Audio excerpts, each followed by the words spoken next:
Well, we're here as we continue our discussion with various people involved with essential workers and frontliners, and you can't do better than frontliners than the fire department. And we're here in Washington Township Fire Department with Chief Kevin Zitko. Chief, first of all, thank you for taking time to come down and talk to WCTV about the pandemic.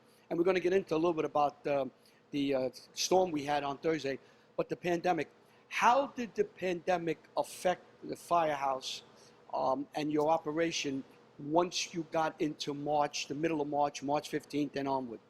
Right about March 15th, we had a house fire actually up on Sunset.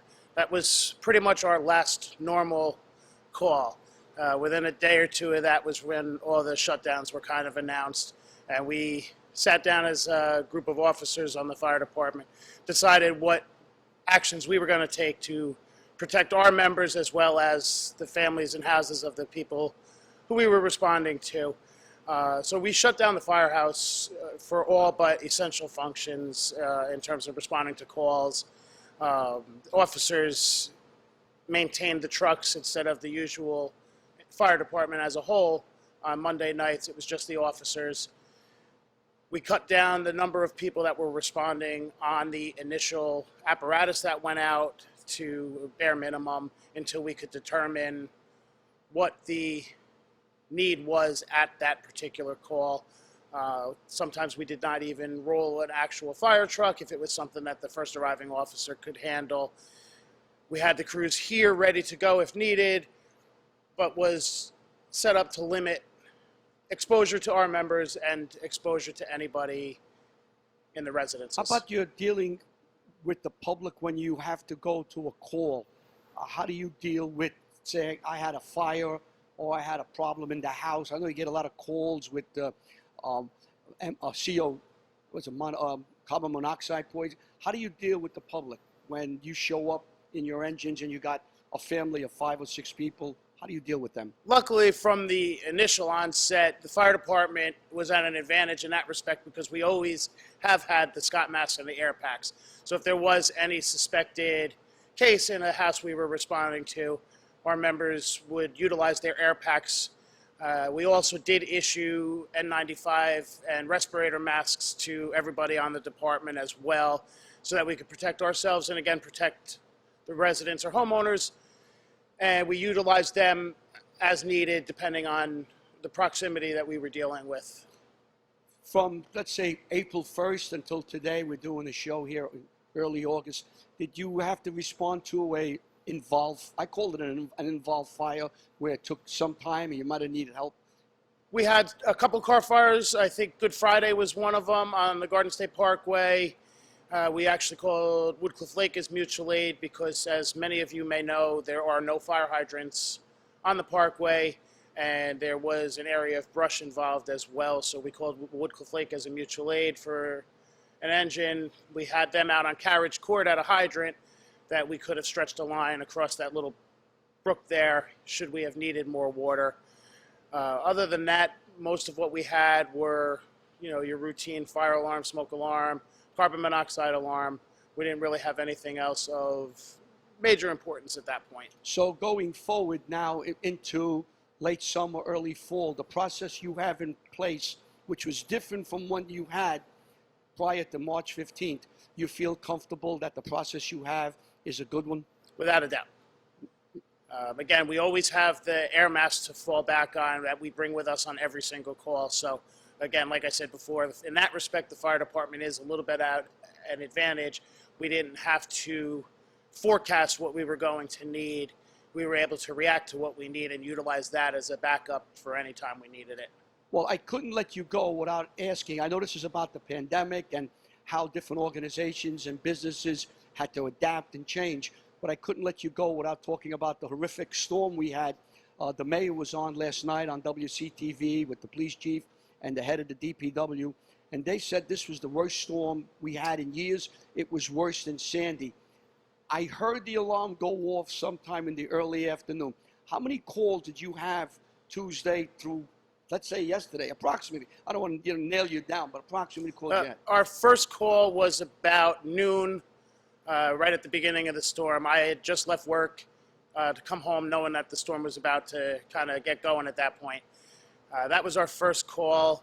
I think we responded to about 30 calls from then till about 4 o'clock, where the firemen on the trucks never even made it back to the firehouse at that point. So that was 30 calls between almost 12 and 4 o'clock. Correct. So in 4 hours, you had 30 calls.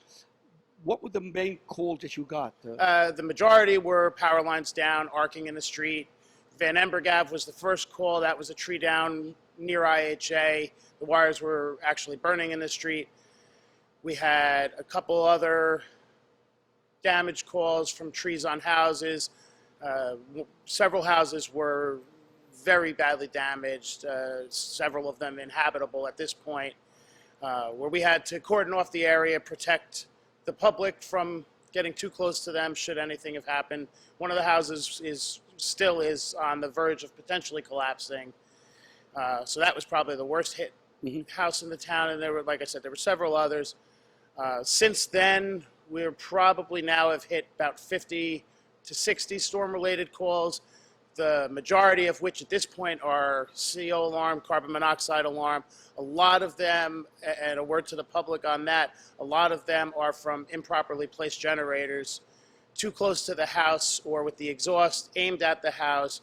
It's really important with the generators to keep them 15, 20 feet away from the house. Utilize your cords to make up that distance. Also, it's important to use heavy-duty electrical cords, as the normal standard household cords are really not meant to power as much equipment as people often connect, with air conditioners and refrigerators being the primary. So if I'm wrong, correct me, you became chief in January? January. So from January to now, it's been a very eventful tenure between the pandemic, the storm, and we're only in August. I mean, there's still 5-6 months to go in 2020. Are you scratch your head and say, what's next? That's kind of been the running joke with everybody with the between the pandemic, that what's next for 2020? January, February, March, we'll get hit with something each month that's different. But really, more than anything, throughout the pandemic and throughout the storm, I really have to commend the men on the fire department for their actions.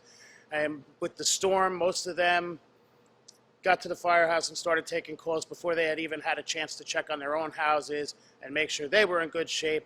I know I didn't get to see my house until about 5, 6 o'clock in the evening before I was able to check, and thankfully I didn't have any serious damage. But the men on the department really did a phenomenal job throughout the pandemic, throughout the storm.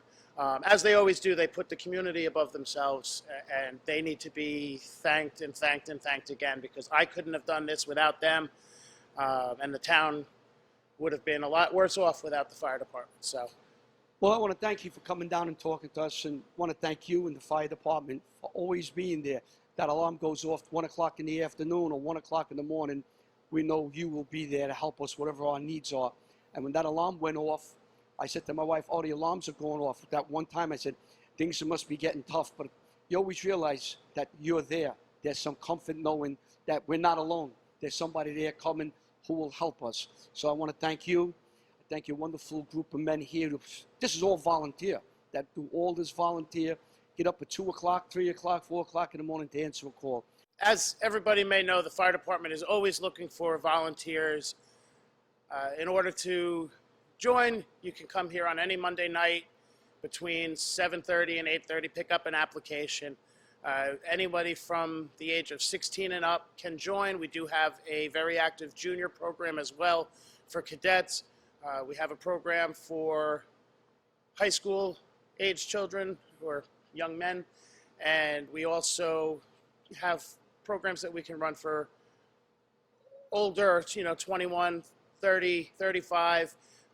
Everybody that's physically able to is welcome to, and we are always in need of members. There are firefighter classes that can be scheduled around many different work schedules. So, if it's something that interests you, please come down, fill out an application, and we'd be happy to have you. So thank you for your service. Thank you for being out there. You are an essential worker on the front line. Thank you very much. Chief Kevin Zitko of Washington Township Fire Department. Thank you for having me. It's been our pleasure to serve the town.